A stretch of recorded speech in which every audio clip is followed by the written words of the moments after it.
Welcome to the Hello Seattle podcast, a local perspective on living in and moving to Seattle. Yeah, we're excited to introduce you to people, places, and communities that make living in our hometown special. Hello, Seattle. I'm your host, Dan Keller. And I'm your host and real estate agent, Zach McDonald. And we have another great episode for you here today, and really popular demand.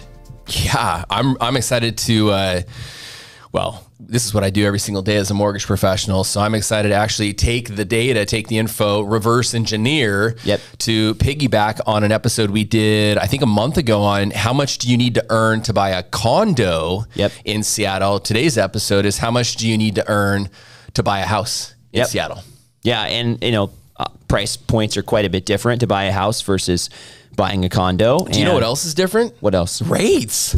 Mortgage rates in the last month, since we were at like 7.75 on that report, and they've come down. So rates are also different for a condo in general than buying a house, right? So absolutely, a little bit more pricey when you're buying a condo, a little bit more risk. So why don't you, since you already took us that direction, why don't you give us a little update on rates in the mortgage market? Because I'm kind of excited about what's been going on the past couple weeks. Yeah, me too. We battled through 2023 with a roller coaster of it was a roller coaster, but the roller coaster kept climbing, sadly. And so, mortgage rates peaked at about 8.375 this year. Get this, you guys. Just this last week, the 10-year Treasury continues to fall. Inflation's under control. The 10-year is dropping. The Fed came out the last two times, so last week and then about a month ago. And so they're going to reduce the Fed rate in 2024. So that's caused the 10-year Treasury to drop. Mortgage rates, I'm quoting today, and you'll see on the report that we're going to put up on the screen in a minute, 6.625 for a 30-year fixed, APR 7110. And so every podcast we do, Zach, every Hello Seattle podcast we do, we kind of start off with a real quick 60-second mortgage minute. Well, that's what a 60 seconds is. And then we do a 60-second real estate update. I think your 60 seconds are over. Well, speaking of real estate, coming into the last couple weeks of the holiday season here, heading into Christmas, New Year, it's typically relatively flat. We don't have a lot of new listings. So we're in the same boat as we typically are in a given year. I was looking at some of the data, and we're even lower than we were last year. So I would say a little bit abnormal seasonally, a lot fewer listings, less closings going on right now, but there just aren't really a lot of houses out there. But the sentiment's changing. So buyers are returning, thinking about buying again. And I think the beginning of 2024 is going to be a pretty hot market. And we're even seeing that with some builders, right? You mentioned that. I've seen that builders aren't even budging on their prices much. They were a little bit more ready to drop their prices to get a sale, but I think they're confident that things are turning around as well. Yeah, you have to remember, if you're listening to this, whether you're looking to buy a home right now or you're preparing to buy a home in a year or so, real estate is seasonal and it's cyclical. And so what we kind of saw over the last quarter is, especially, I'm a preferred lender for two different local builders, and I saw, let's do whatever it takes to sell a house in October, November to early December, to when the sentiment changed for 2024, when rates started to ease, it was like, no, I'm going to hold tight on price. We're running out of time for closing a home on the 2023 books. Hey, we're going to ride this thing out in 2024. Lower rates is going to obviously bring millions of buyers back into the market from an affordability standpoint. So 2024 right now, as we wrap up 2023, is looking really optimistic. I would say the same. Well, let's get into today's topic, because, today is you and me. We don't have a guest, which is also exciting on our end to be able to share a little bit about what we do. And looking at this topic of how much does it cost to buy a house in Seattle? How much money do you need to earn to buy a house?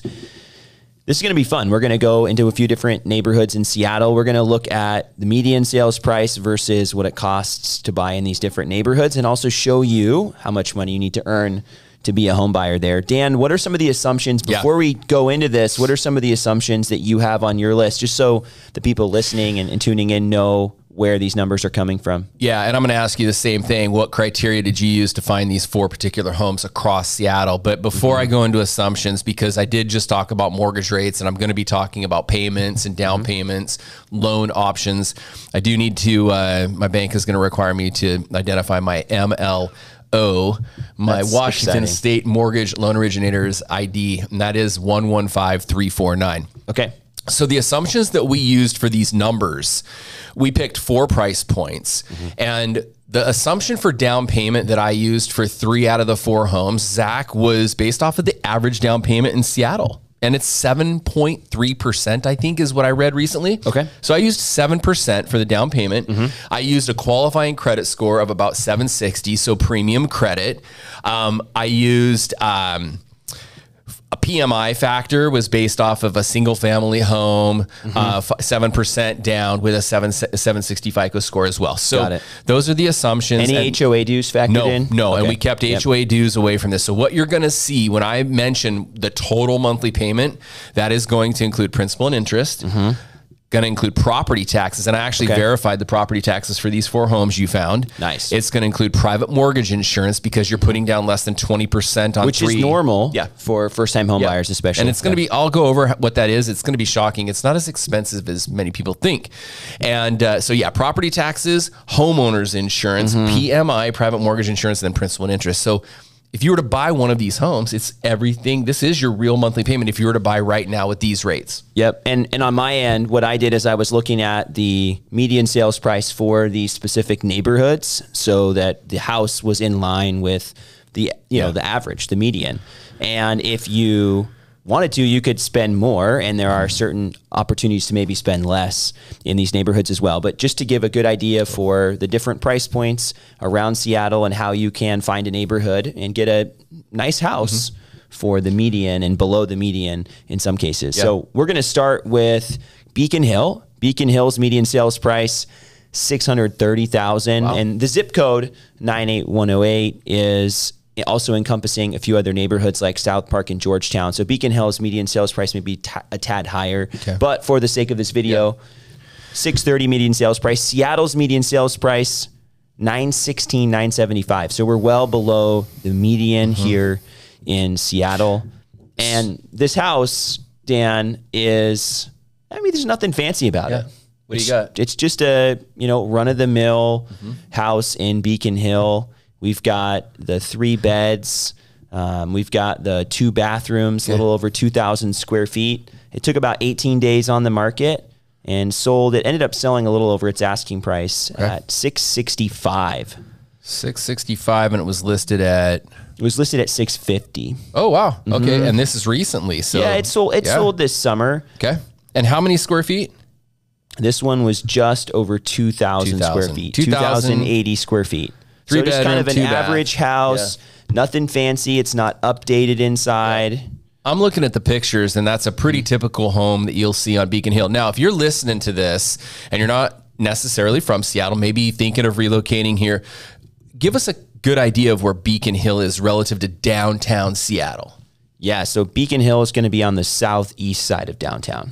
So on the east side of I-5, east side of I-5, and then also south of downtown. You're going to be a little south of Capitol Hill as well. So Capitol Hill would be a little bit closer, more expensive. Beacon Hill, we have to travel a little farther to get below the median sales price. So if we are right at where the Seattle Seahawks play football, right on I-5, you're going to go just a little bit south of the stadiums and then east. Yes, exactly. And this house is 1949 build, which is going to be relatively normal for the area. You'll find some houses built before and some after, but again, kind of in the median there as far as age of house as well. Love it. Okay, so if you wanted to buy this particular home at $665 with 7% down, like I mentioned before, your total monthly payment with everything included, you're going to pay about $4,666 a month, total monthly payment, and that's with a 30-year fixed rate at 6.625, okay? You're going to need, with closing costs and down payment, about $61,000 for your down payment plus closing costs. Okay. What's the breakdown there again between the down payment and the closing costs? How much is each? Yeah. So your down payment, a 7% down payment, I didn't separate that, but if you go 665 and you multiply that, so let's just go 665 times 7%, you're looking at about 47,000, 46 and some change for your down payment. And then the rest is your closing costs. Now your closing costs, we need to actually do a podcast on what are closing costs. The majority of your closing costs are third party fees like title and escrow, escrows and prepaids and reserves, etc. So we don't want to go off on a tangent here, but total down payment plus closing costs right under 62 grand. Now, I'm going to ask you, how much do you think you need to earn? Oh, here's another one of the assumptions, Zach, that we forgot to note. I also added about $500 a month in total additional debt for debt to income ratio for qualifying. Most people have like some student loans or maybe a car loan or some credit card debt. So I added, $500 in additional monthly debt to this monthly payment for debt to income ratio for max household income required to buy this home or household income needed to buy this home. All right. Got it. How much do you think you need to earn? To peak. I'm going to say $110,000 a year. Really close. Right at about $140K. 140K. Right now with today's rates, with about $500 a month in debt, plus the $4,666 a month payment, you're going to need, with 7% down, to make about $138,000 a year. If you're putting 7% down. If you're putting 7% down. Yeah. If you're putting more, then obviously you can afford to make a little bit less. Yep. Okay. But yeah, that's the minimum there. Okay. So buying a house pretty well below the median price in Seattle, you're still going to need to make $140K a year. Wow. Yeah. Okay. Let's look at house number 2. So we're going to move to the opposite side of Seattle. So we're going to go up to Greenwood. Head north. Yep. This house is off of Palatine Avenue North. Okay. Man, this one was competitive too. So this one was also a sale from this summer. $799, $950 was the asking price, and it sold for $858, $500. There you go. 2-bed, 1-bath. Okay. Wow. $1,740 for the square feet. Small little lot. Actually, well, it's not small for Seattle standards. 7,678 square foot lot.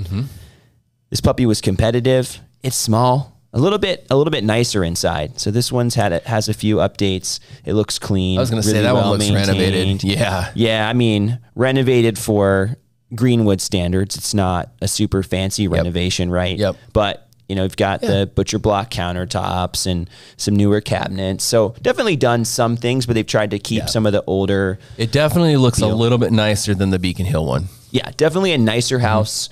Smaller, but nicer.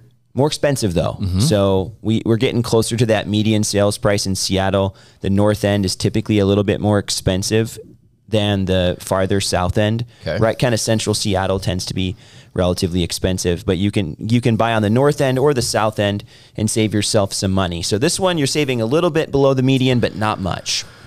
Right about there. $858, $500 total monthly payment. Again, with 7% down, you're looking at almost $6,000 a month. So $5,960 a month, your total monthly payment.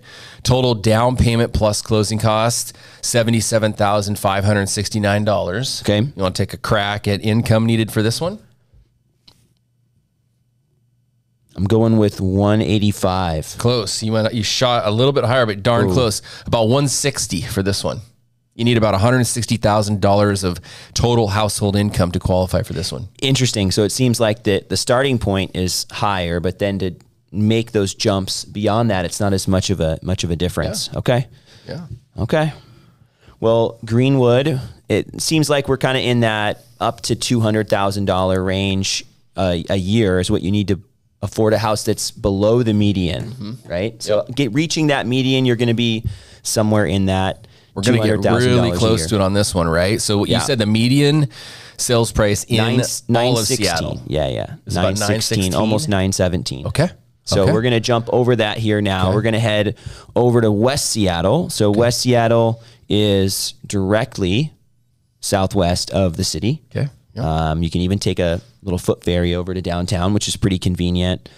It was annoying when that West Seattle bridge was out because people living on the north side of West Seattle to drive all the way around, right? but that's gone. The bridge is open again. So West Seattle has more of an appeal there. This is in the Admiral neighborhood of West Seattle. And, you know, median sales price in there is around $1 million. You can certainly pay a lot more to live in West Seattle. Mm-hmm. So this house is right in there. It took about 15 days to sell, closed in October. 3-bed, 1-bath house. Again, nothing fancy about this house. 2,160 square feet, 5,850 square foot lot. Okay, we got a city lot here. Not updated, right? Over $1 million and a little bit over our median. What's it look like to buy this puppy, Dan? Yeah, so $1,050,000 it sold. You still can put, at this price point, you can still put 7% down. That gets you into the conforming loan limits, okay? 6.65 30-year fixed. Your total monthly payment on this home in West Seattle is $7,152 a month. Okay. You're going to need about $93,000 for your down payment plus your closing costs, okay? Want to take a crack at income? Yeah, I think we're right around 200,000. You are. You're pretty darn close. 191. Yep. Okay. Okay. So you can buy the median home in Seattle with a household income below 200,000. Yeah, with the basically with the minimum down. Yeah, of course. Okay. Okay. And you could certainly put more. You can put more and make it more affordable. Okay. Well, we're going to take an adventure even a little bit farther above the median sales price. This will be the last one we look at here today. This one is in Magnolia. So we're actually more west of South Lake Union. So if you work at Amazon or any of the other tech companies based out of South Lake Union, this is super convenient, really nice area. You're going to be just west of Queen Anne and South Lake Union, but also north of the true downtown core. This one, 3 beds, 1.5 baths, 2,550 square feet, 5,350 square foot lot. So again, just kind of a normal lot. I would argue this is a little bit nicer part of Magnolia. Older house, looks really pretty, not updated. It was an estate sale. So I'm curious, Dan, this one sold for $1,365,000. Okay. What does it look like for somebody to afford this house? Yes, we got to talk about this one real quick, okay? Because you're north of $1 million. You're in the jumbo market now. So this one, you guys, we did need you to put 20% down. Okay. You got to put 20% down on this one. And even with 20% down, your loan amount is over the conforming loan limits for King County. So you're still a jumbo. You're in a jumbo mortgage. They want premium credit. They want some reserves. They want 20% down. And this one, your total monthly payment, and this is why I wanted to explain those parameters, because you need to understand the We just changed the game, right? The first three all had the same. Yeah, we put a lot more down. We put literally 13% more down. So total monthly payment on this one with 20% down at $1.365 million is $7,838 a month. Okay. Now your 20% down payment on 1.36 mil plus your closing costs is about $294,000 for your down payment plus closing costs. And one more crack. What do you think? What do you think you got to earn household income to qualify for a $7,838 a month payment? Well, first of all, you got to save a lot of money to be able to buy this house, right? You have to have a true down payment. That's the first thing that I'm thinking about. I think you're in that $225 range. You almost hit that one right on the bullseye. So yeah, about $230,000 in annual household income to qualify for this one. Wow. Plus you have to have the substantial down payment. Almost $300,000 down. Okay. Yeah. So if you've been able to squirrel away some resources, or maybe you got some RSUs that vested and you've got a good down, you got a good income, you're in that position to purchase this house. Okay. So we looked at some houses that were above the median sales price in Seattle, below the median sales price in Seattle. But I think this gives people hopefully a good idea for what it looks like to be able to buy here. Sometimes we look at the prices, and there are these online calculators where you can go and type in how much you make, how much you're going to put down, the interest rates. I think those are super helpful, by the way. Oh yeah. But this is a great, hey, this is the real scenario, right? And those don't take into account every part of someone's situation or how their income's calculated and such. But I think this is a good supplement to that for sure. Yeah. Yeah, I was just running some numbers while you were talking, and I think perspective is important right now. Yep. Because interest rates are dropping. Yeah, for sure. Home values have not dropped. So home values year over year. We just did a year-end summary on our last podcast. Up. They're up. What were they up year over year? About 6-7% in King. Yeah, overall. Yeah, in King. Yeah, so not bad. But we're seeing interest rates come down, and so as interest rates come down, yes, it's going to prop up home values again north of 6%. We'll table that discussion, but I think it's important to understand from a perspective standpoint, if interest rates drop 1 percentage point, this is key to note. Every 1 percentage point drop in interest rate impacts your monthly payment by about $650 a month. Wow. In this price point. Okay. In this $800 to $1 million purchase price point with 5 to 7% down. And so the other thing is, let's go on the other direction. Every 1% drop in interest rate increases your buying power. Your monthly payment could stay the same, but it increases your buying power by about $85,000. Wow. In this price point. Wow. Pretty cool, huh? It's pretty cool to have that perspective and know that, as and I always tell my clients, if their schedule for buying a home is like 6 months to a year out, get on an app online and set up a search for some homes that you might be interested in the community and watch what they're listed for and what they sell for, right? And then a constant supply of inventory or lack thereof. Take some notes, track that. But what's really cool, the same thing with mortgage rates, especially if you're 6 months to a year out, track, you can follow me if you'd like on social media, because I talk about it a lot. Like what are rates doing? Are they going up or down, and why? But track those as well. And then it's important to know, we were kind of set at that 800 price point, but wow. Like I see, Dan, that mortgage rates dropped almost 1%. You might be able to push that now to 900. We saw that during COVID. We saw people, friends of mine and clients of mine, and I knew their income and knew their jobs, and they're buying $1 million homes. And I'm like, holy smokes. How are you doing this? Was probably not what you said. But they qualified and their payment was fine. It's because rates were down in the 2s and the 3s. It was all about the payment, right? It was all about payment. I think that's why you have the competition. And right now, why this year, aside from the spring, has been relatively uncompetitive, because there are fewer people that have been able to afford these prices. And then the rates are still relatively high compared to other times. But if rates drop, all of a sudden people that have a $90,000 income are going to be buying that house in Beacon Hill, right? And that makes a big difference with the amount of competition and the people entering into the buyer pool. Yeah, that's been a big problem in the cities or the counties north and south of Seattle, is you have the median household income in both of those counties that just don't support where the home values have been. And that's because we have a lot of Seattle-based workers that make Seattle incomes going into those counties and buying and propping up those values. Yeah. So 2024 is going to be a fun year, but it's going to be a year. I keep saying this. It's going to be the year. First-time home buyers, you're going to get your year back. Yeah. You're going to get another crack this year, right? It was. Yeah, it was. I remember talking about that. This is going to be the year of the first-time home you're going to have a shot again. It was definitely a buyer's advantage. But I think this year is going to be where we've got the first-time home buyers coming back into the market with a vengeance. And sellers, I mean, if you're listening to this and you have a home, sellers, you've sat around over the last 2-3 years and just continue to watch your home go up and up and up again, despite all the odds. The economy, inflation, high rates. So, well, if it weathered this storm, it's only going to look better on the other side, I think. Oh, yeah. Amen. Yeah. Well, thanks for tuning in to this week's episode. If we don't get to connect with you here before, happy holidays, Merry Christmas, and goodbye, Seattle. Bye, Seattle.